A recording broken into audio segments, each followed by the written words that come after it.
अक्सर जब हम किसी बहुत ही जटिल विषय के बारे में सोचते हैं तो एक धारणा बन जाती है कि वो चीज़ हमारी रोज़मर्रा की ज़िंदगी से बहुत दूर है। हाँ, बिल्कुल, ऐसा ही लगता है। मतलब अगर कोई गहराई से सोचे तो एक आम इंसान अपना सबसे ज़्यादा समय किस विषय पर विचार करते हुए बिताता है?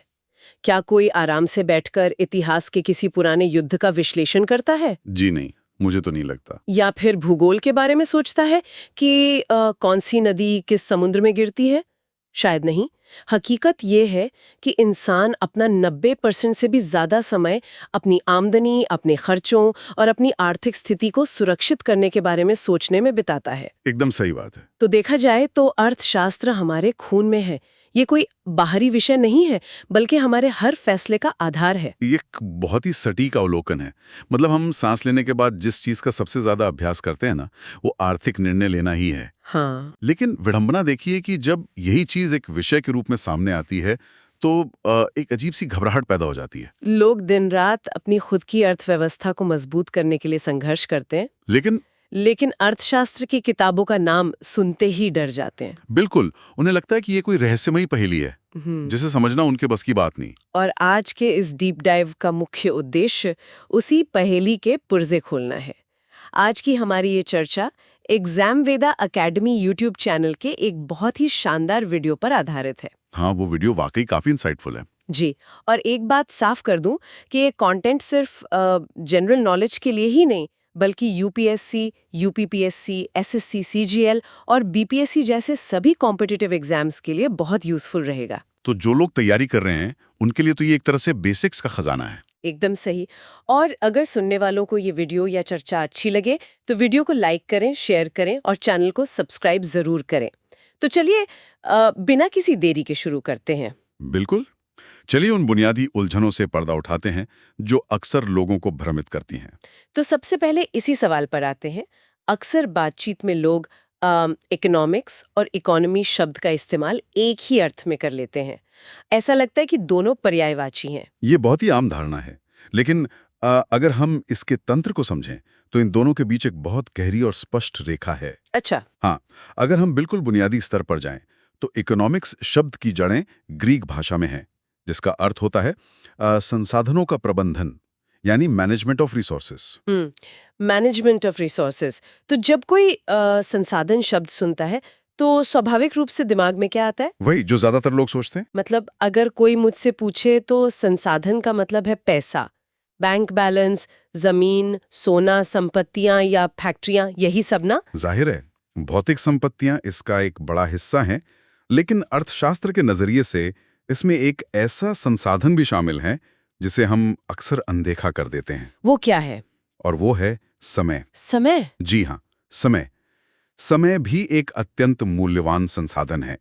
अर्थशास्त्र केवल पैसों का प्रबंधन नहीं है, बल्कि ये इस बात का अध्ययन है कि इंसान अपने सीमित पैसे, अपनी सीमित ऊर्जा और अपने सीमित समय का सर्वोत्तम उपयोग कैसे करता है। रुकिए, समय, हम यहाँ अर्थव्यवस्था और वित्तीय तंत्र की बात कर रहे हैं। मैं ये तो समझ सकती हूँ कि पैसे का निवेश कैसे किया जाए, ये अर्थशास्त्र है। हाँ, लेकिन समय को पैसे की तरह कैसे मापा जा सकता है, ये थोड़ा हजम नहीं हो रहा। देखिए, इसे ऐसे समझिए। अर्थशास्त्र में एक बहुत ही महत्वपूर्ण सिद्धांत होता है, जिसे अपॉर्चुनिटी कॉस्ट या अवसर लागत कहते हैं। Opportunity cost? हाँ, मान लीजिए किसी के पास दिन के 2 घंटे खाली हैं। वो व्यक्ति उन 2 घंटों में या तो कोई नई स्किल सीख सकता है जिससे भविष्य में उसकी आय बढ़े, या फिर वो कोई फिल्म देख सकता है। अगर वो फिल्म देखने का फैसला करता है, तो उस फिल्म की कीमत सिर्फ सिनेमा के टिकट का पैसा नहीं है। तो और क्या है? उस फिल्म की असली कीमत वो स्किल है जो वो उन 2 घंटों में सीख सकता था। यहाँ समय ही वो संसाधन है जिसे खर्च किया जा रहा है। अरे वाह, ये तो मैंने सोचा ही नहीं था। समय, ऊर्जा और पैसे के सीमित होने के कारण ही हमें चयन या चॉइस करनी पड़ती है, और इन्हीं चयनों का अध्ययन ही तो इकोनॉमिक्स है। ये नजरिया तो चीजों को देखने का तरीका ही बदल देता है। यानी जब भी हम कोई विकल्प चुनते हैं, हम अनजाने में अर्थशास्त्र के किसी नियम का पालन कर रहे होते हैं। बिल्कुल सही पकड़े आप।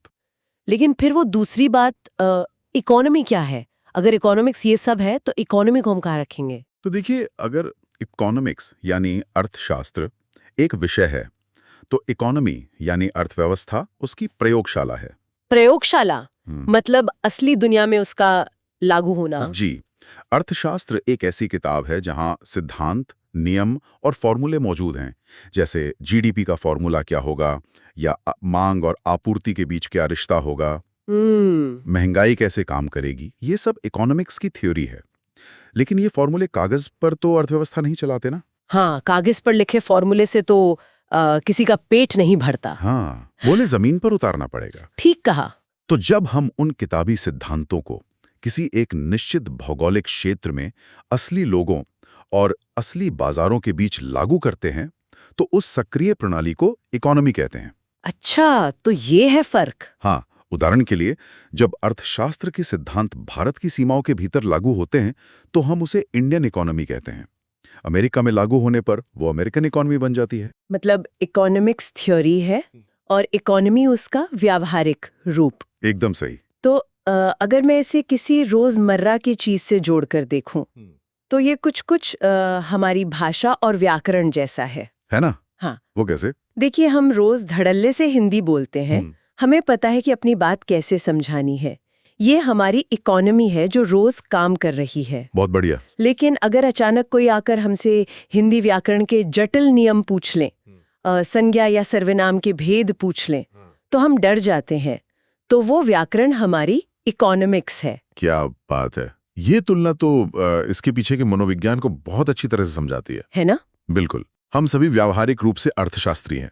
एक आम परिवार महीने की शुरुआत में जब अपना बजट बनाता है कि कितना पैसा किराए में जाएगा, कितना राशन में और कितना बचाना है, हाँ, तो वो संसाधनों का प्रबंधन ही कर रहा है। लेकिन जब उसी प्रक्रिया को अकादमिक भाषा में राजकोषीय घाटा या बजट आवंटन कहा जाता है, तो वो डरावना लगने लगता है। सही कहा।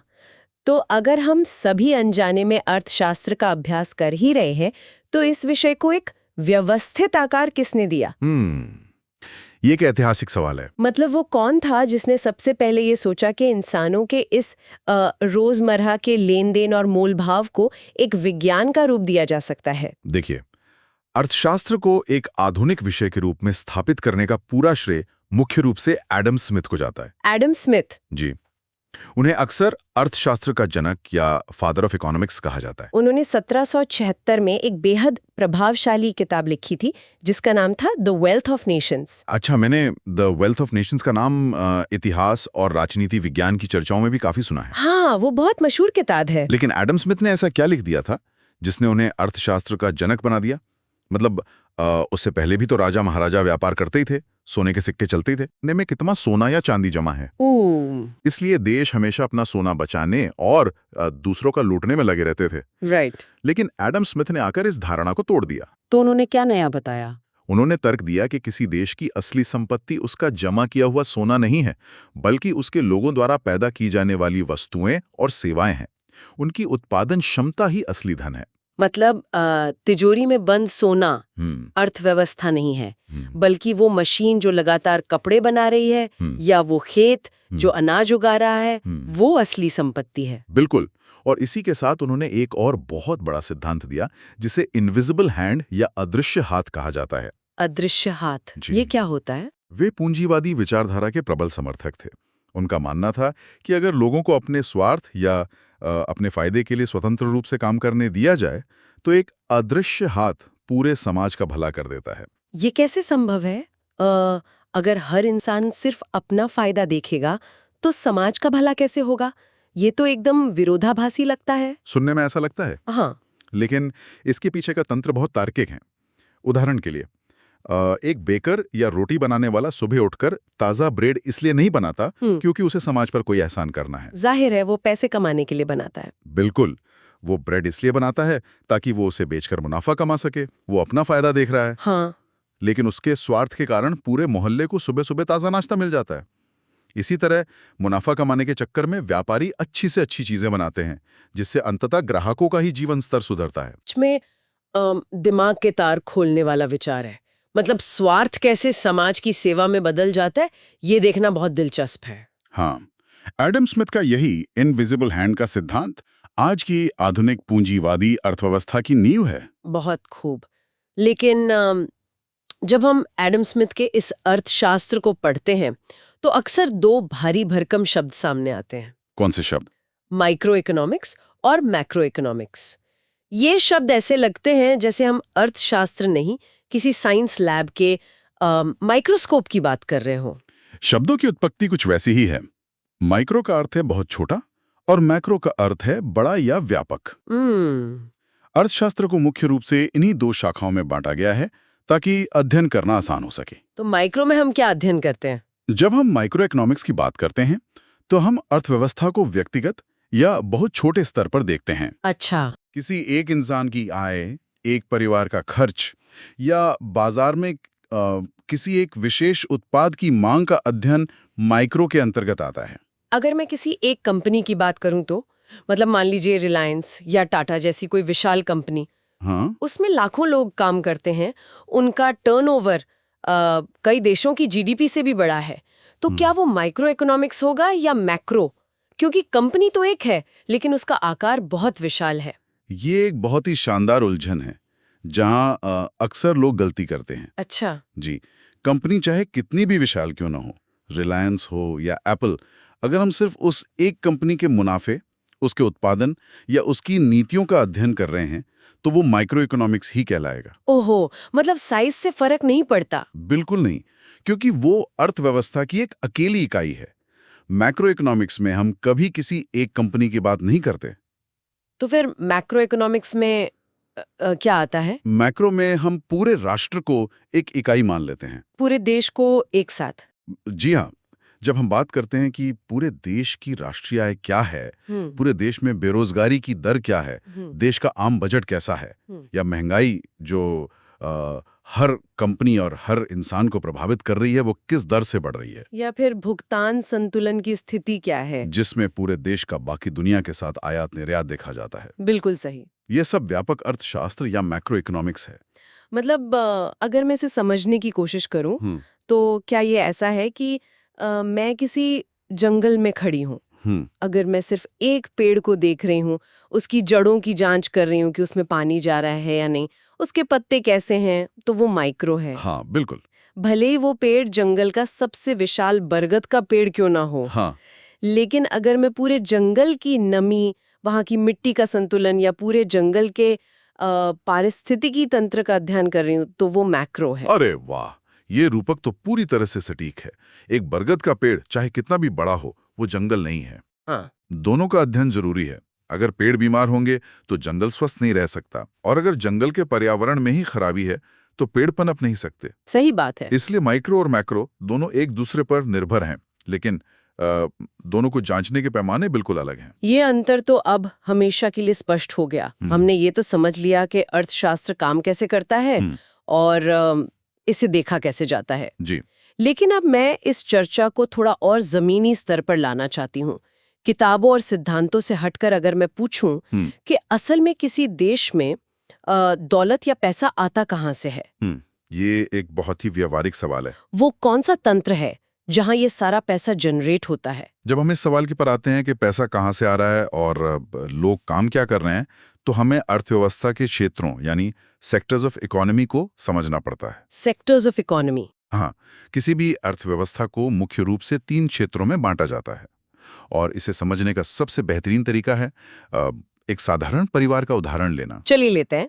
मान लीजिए घर में 3 सदस्य हैं और तीनों की आय से घर चल रहा है। ठीक है, 3 सदस्य। परिवार का पहला सदस्य खेती करता है, वो अपने खेत में कपास या गेहूं उगाता है। ये व्यक्ति अर्थव्यवस्था के प्राथमिक क्षेत्र का हिस्सा है। प्राथमिक क्षेत्र मतलब प्राइमरी सेक्टर? जी, इसे अक्सर हार्ट ऑफ इंडिया या कृषि क्षेत्र भी कहा जाता है।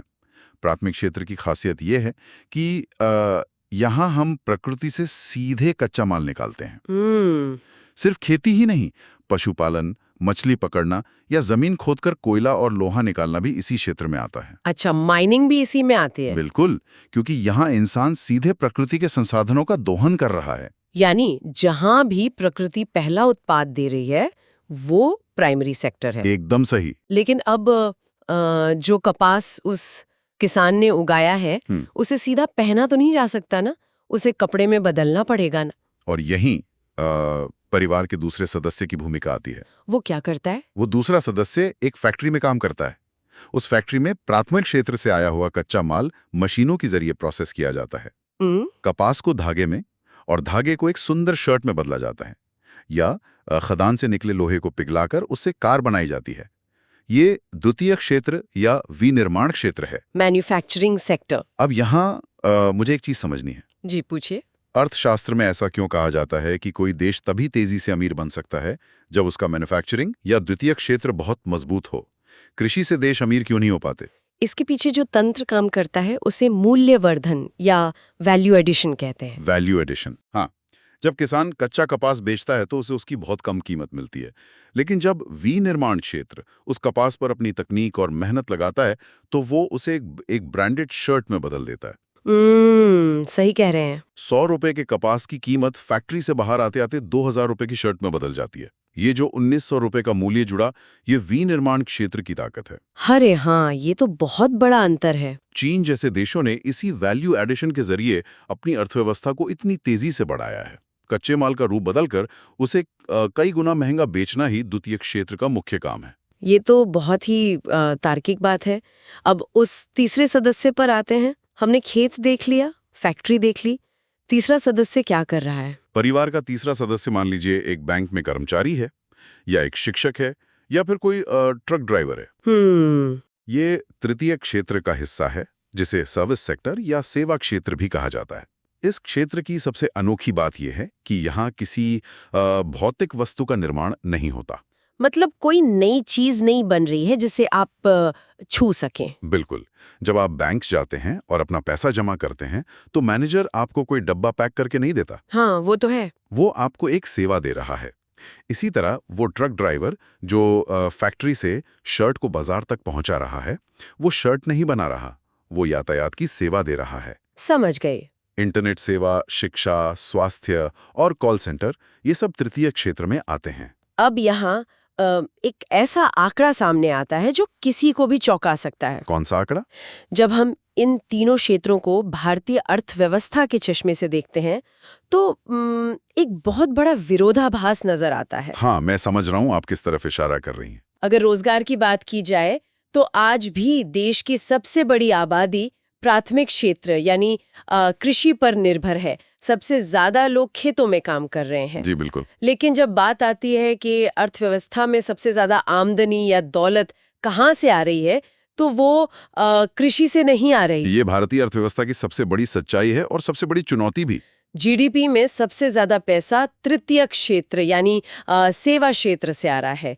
ये कैसे मुमकिन है? जहां सबसे कम लोग हैं वहां से सबसे ज्यादा पैसा, और जहां सबसे ज्यादा लोग हैं वहां से इतना कम पैसा। ऐसा क्यों होता है? देखिए, इसके पीछे का विज्ञान स्केल और स्किल का है। स्केल और स्किल? हाँ, कृषि में एक जमीन की उत्पादन क्षमता सीमित होती है। अगर एक खेत में 4 लोगों की जरूरत है और वहां 8 लोग काम कर रहे हैं तो उत्पादन 2 गुना नहीं हो जाएगा। हाँ, जमीन तो उतनी है। इसे प्रच्छन्न बेरोजगारी या डिस्गाइज्ड अनएम्प्लॉयमेंट कहते हैं।